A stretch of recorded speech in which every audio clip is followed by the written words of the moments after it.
sweeps from knee on belly, incorporate him getting on his side and looking at me. So everything that I want to do when I'm in knee on belly is thinking about making him look away. Because if he rolls away, I was back. And if he can't roll into me, he can't get out. And then I can take my time to set up the attacks that I want. So for today's attack, I'm going to use his top or his gi, but it works equally. If he's defending this, he doesn't let me pull his gi out, I can just grab a super deep collar grip. Because what I want is a good crossface here so that he's looking away. The best crossface, Jesus Christ, you fit it deep. Because if I get this here and I can pull it, now he's really looking away from me. Or if I can't get that, there's nothing wrong with grabbing the collar really deep, straightening that out so you can't look in. That's pretty cool. All right, so getting to knee on belly. Starting from side control, I need to pop up. I've got this hand that's back here. In this case, right, let's say I get this out, I feed it through so the bottom of his lapel goes to my hand. I put one foot, one hand here, this other hand bases, and I pop up. And I like to control the hip here as I'm rolling my weight this way. My other foot comes out to like a 45-degree angle and drives. So you see how his body shifts here? He's not looking at me.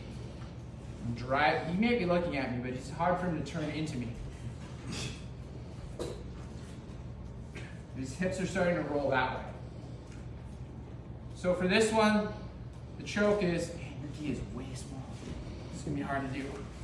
We're gonna do the X choke. So I'm gonna pass it off to the other hand. I've got this nice big collar piece here. And then I just slide back down to the X choke, right? Our X choke, remember, we're doing the Wolverine. Our elbows aren't flared out. They're nice and tight. I'm rolling my wrist in and pulling everything down together. So this one's very simple. Solid side control pressure.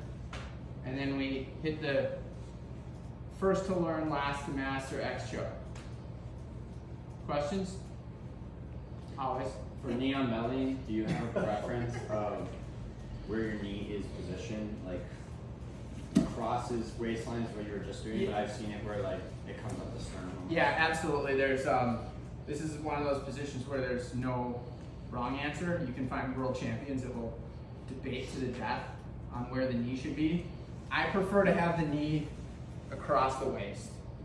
I've seen it taught where it's in the sternum, but I like controlling the hip. It's my preference. But play with it either way, right? Some people like it here, they like this more straight on look. I prefer to be this way. If Mike rolls away, I'm right into chair sit that way. Thank you. Any other questions? All right, let's see it. 1, 2, 3.